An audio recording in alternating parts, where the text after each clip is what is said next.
Hi there, welcome to the One Geeky Design Sans, and we're here with a new little project. I found this in my parents' attic, or loft as we like to call it over here, and it's a Rhino. It's a Warhammer Rhino. As you can see, I've taken it apart from most of the bits, apart from this bit that's refusing to come off. But effectively what it is, it's just an old Rhino kit that's obviously broken. It's seen better days, of course, including bits like that. Now, what I'm going to do is I'm going to put it together, but I'm also going to be using some 3D printed parts to replace bits and pieces from it. So that's hopefully going to be a good piece. As you can see, there's some nice little pieces here. The only thing I've noticed is that slight fit and form issues. It might just be that, as you can see, I don't know if we'll see with this one, but you can see that the pieces are some of them around the same size. However, some pieces are blatantly not the right size.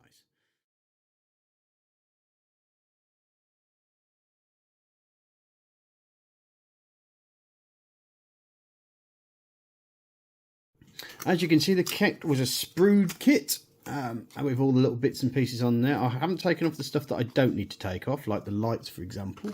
We've got a light on there. Yep, got lights on both those sides. So that's that. And so we're just going to need to change all the little bits and pieces that have come off. I think one of the rocket launchers has come off, which I need to replace.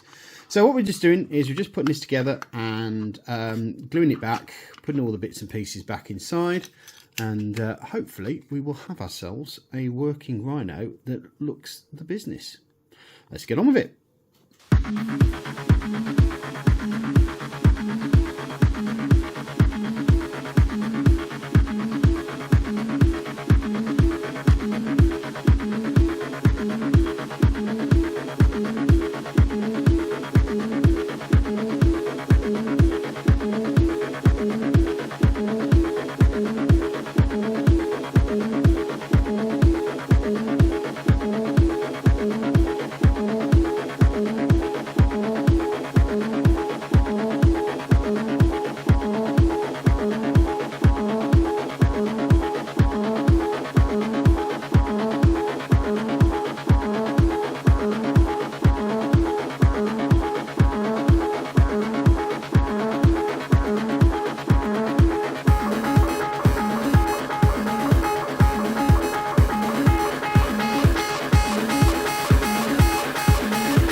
Right, so that's about as far as I can go with the actual model kit. Now, as you can see, I did actually have it as the single pan form, and I want to turn it back to its kind of like original iconic form.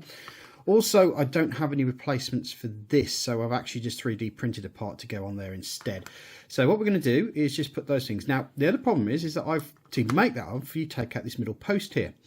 So what I'm going to do is I've got a 3D printed version of this, and I'm literally going to pop the middle post back in. Take it off. I'm going to take a little bit more off this than I should, simply because I want to make sure we've got it all.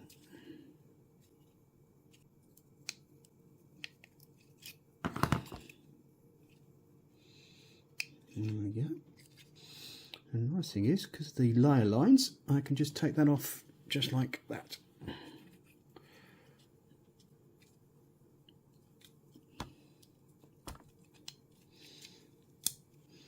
So hopefully that'll fit in there properly. So what I aim to do is pop one of these bad boys in. So I've got a measurement of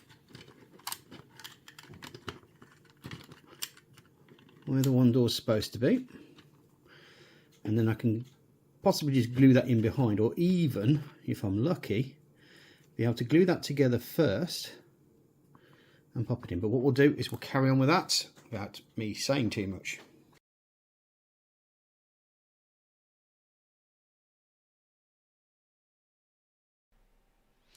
Voiceover Saz here. Yeah, so as you may see, I was working to get this pillar stuck in the centre of it. Now, I may have made a little fundamental mistake at this particular juncture, which was the plastic weld that I use works really well with PLA when it's attaching to PLA, and also it works really well, as you can see, with the plastic. So my immediate thought was, well, the PLA must be able to connect to the plastic, and I don't know whether it's the fact that it didn't have the right amount of contact point, or whether it's just the fact that no, they're totally chemically different, so they're not going to bond. That's something I'm going to have to experiment with. Oh, I also have bought some goop as well, which is supposed to be a very good PLA glue. I will look at that and compare it to this this plastic weld later. But as you can see, I'm desperately trying to get this done, but it does. There's no cigar. It does seem to tack on a little bit, but not good enough. So in the end, I resort to good old super glue. Just thought I'd let you know.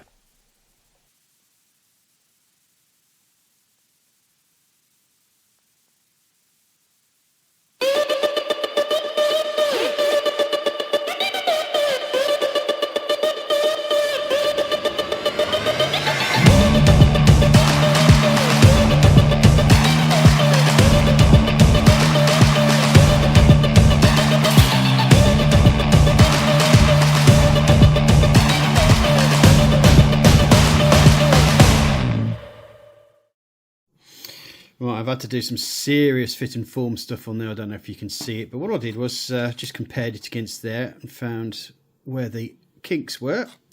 There's a little bit of a kink there. Just take that out. Get nice and straight. And hopefully that'll fit on nicely. There we go. Not perfect, but what can you expect?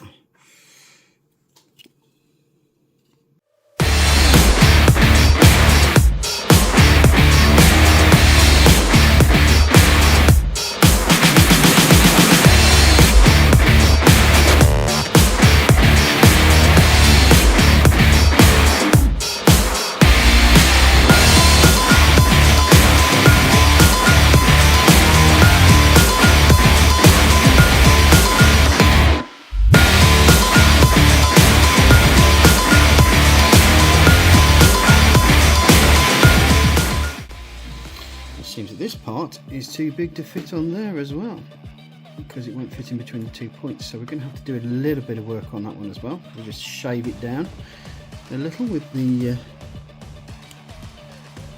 just so it fits in.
And would you believe it, I missed half of my struggles here. So what I've ended up doing is I've ended up just using the 3D printed parts. I also found that that piece there was original, so I found that and put that back on. And I've spent pretty much 5 or 6 years trying to get these pieces off, which is the worst parts of the whole model, because they're the first things that snapped if you weren't careful with it. So you had to be very, very careful with these things. But there you go. That is the actual classic one repaired. So that's good stuff. But let's have a quick look at this bad boy here, because yeah, it's not brilliant, but it's better than a kick in the teeth, I guess. So let's see what we can do with this one.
Okay, there we have it. 2 functioning rhinos. This one's the 3D printed one with a few bits of extra that I took off that one when I didn't use.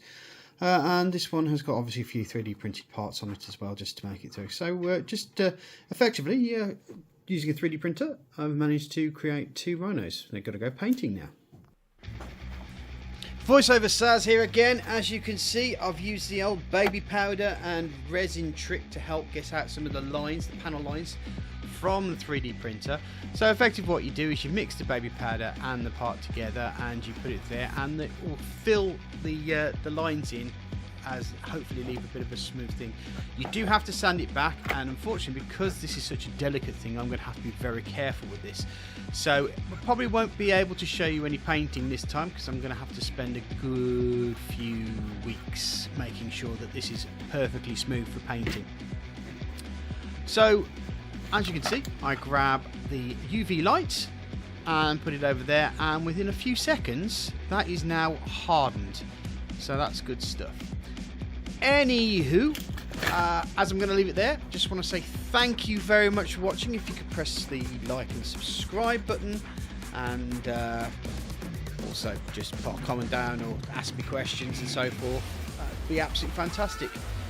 Anywho, I shall leave it there and roll the video out, and you'll get to see all the ending as we go.